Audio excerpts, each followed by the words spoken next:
Hi everyone, I am Anonymous Traveler from Intellectual Exercise. Today, I will talk about the path of active participant and the path of non-involved observer in terms of dealing with the outer void. Previously, I said that the final and the ultimate stage of mental development is becoming a master of the outer void. And I said that one reaches to that point, he can choose between two paths based on his decision. And for full disclosure, I am not a master of outer void and I have not mastered it. However, I am able to at least distinguish between two different paths surrounding the outer void.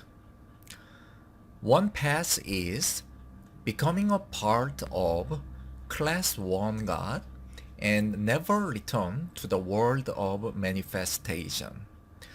The other path is, upon physical death, return to the world of manifestation as one of Class 2 gods.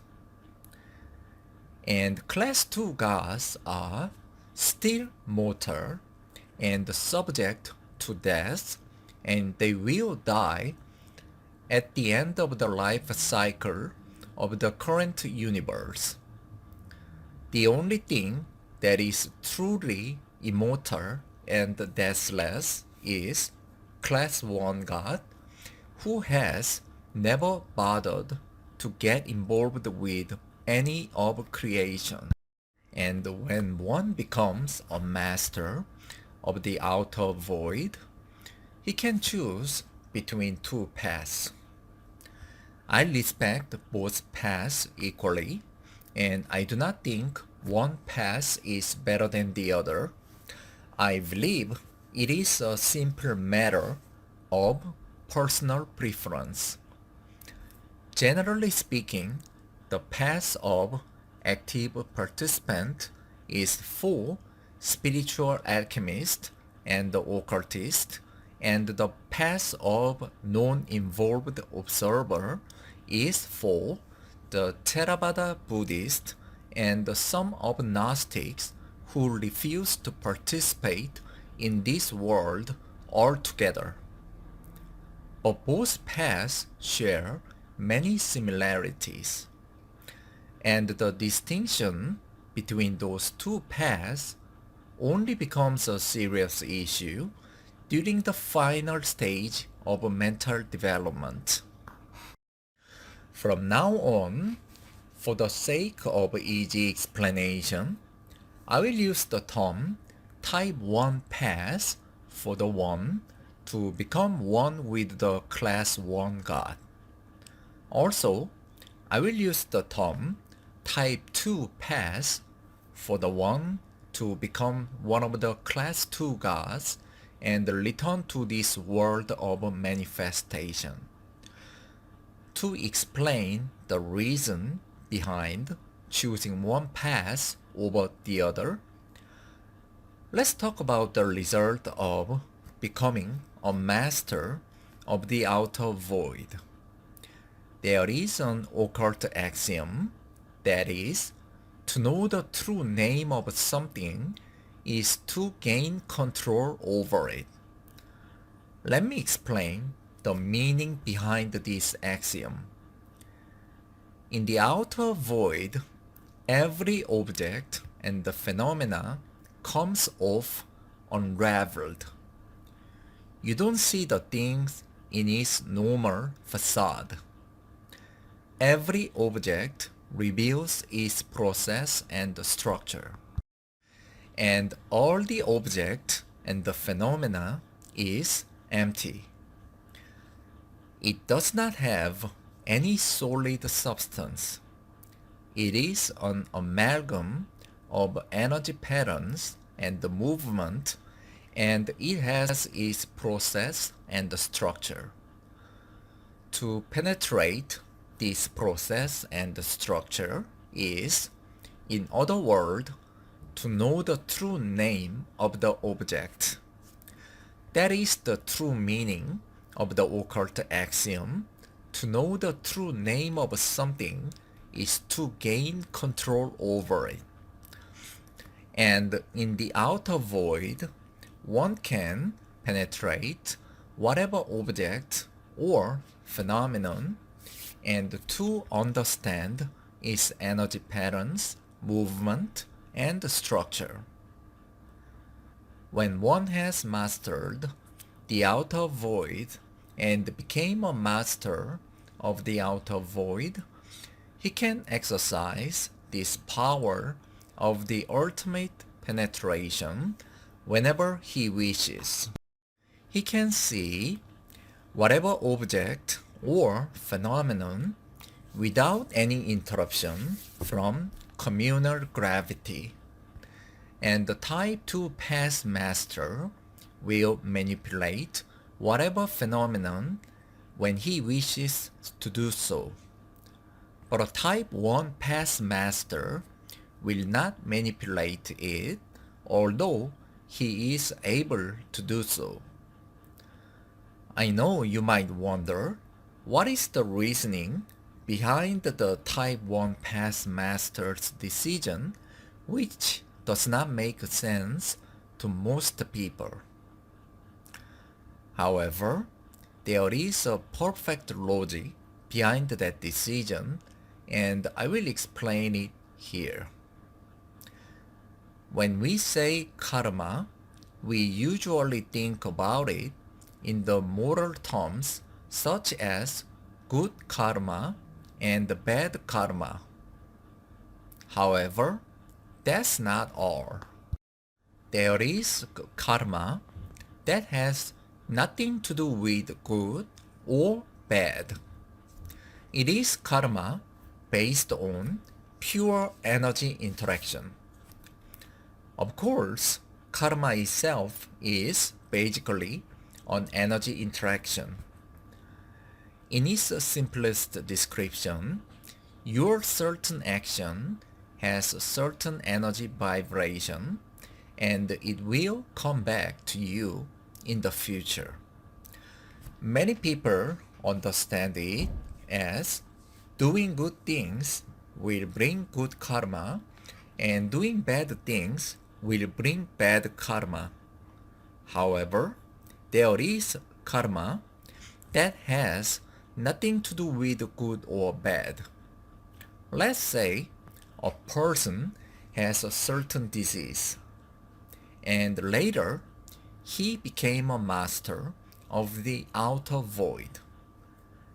He penetrated his disease, meaning he penetrated energy patterns and the structure of that disease.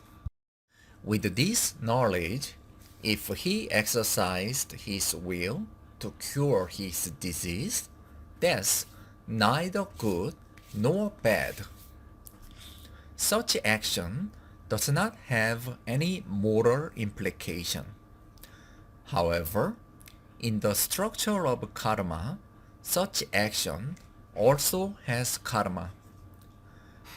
When one exercises one's will to adjust and modify already manifested phenomenon, he is creating a strong distortion on the energy structure of that phenomenon.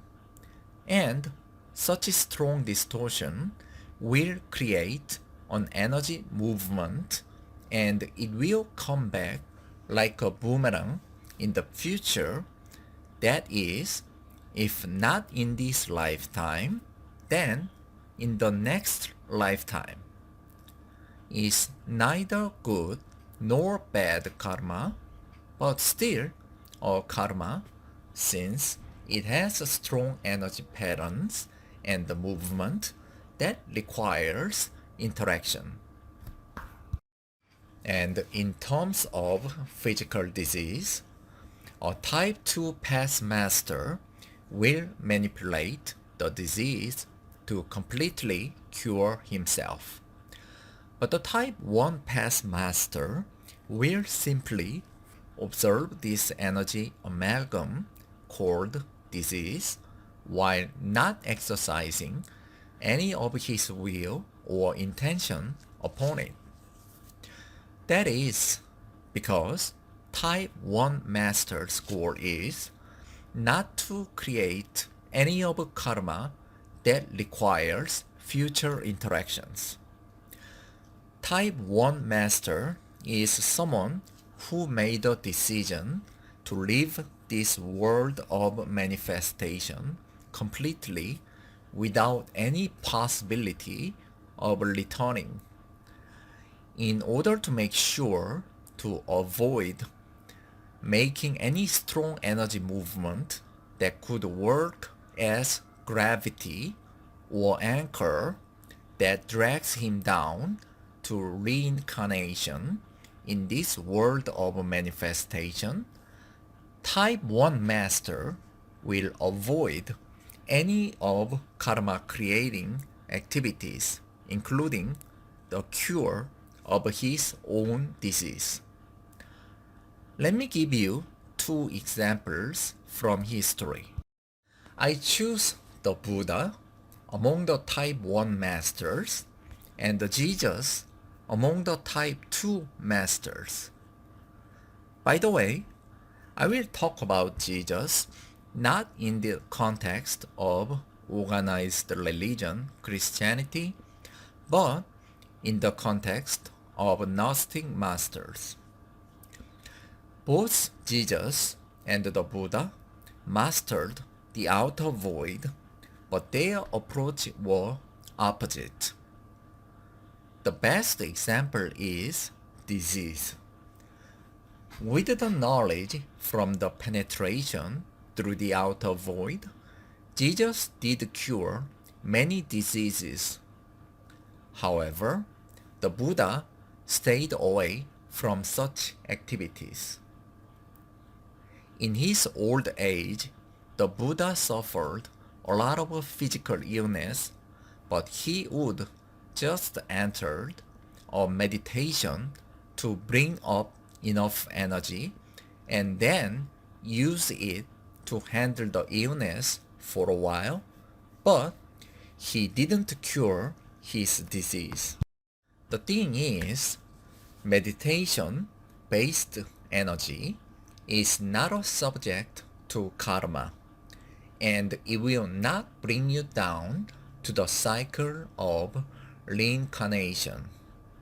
So, the Buddha was willing to use meditation to handle the pain from the disease, but was not willing to go any further.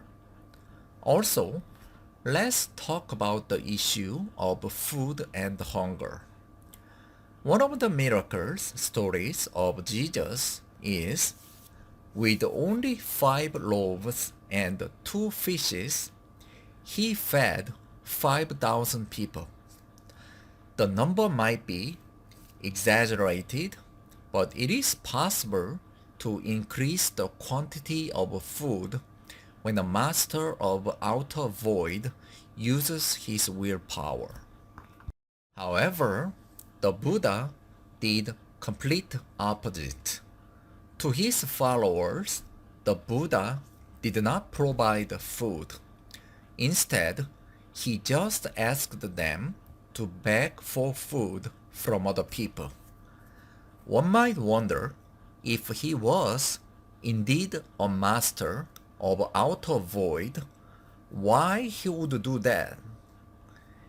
And the answer is, he was teaching a way of non-involved observer's path that is a systemic approach to remove and destroy any of possibility to ever come back to this world of manifestation. So, he didn't perform miracles and taught his student not to use it when they gain such powers because he saw it as an obstacle to the ultimate liberation, that is, to become one with the Class 1 God. Nibbana or Nirvana in Buddhism is basically someone becoming the one with the Class 1 God. In order to do so, the Buddha stressed not to create any further karma that calls for reincarnation, and strong energy distortions is one of those karma. So he did stay away from performing miracles such as curing disease and making food, and also taught his disciples to stay away from such miracles. So that's two examples of a difference between type 1 and the type 2 masters. Again, I don't think one path is better than the other. Each path has pros and cons. Again, I believe it is a simple matter of personal preference.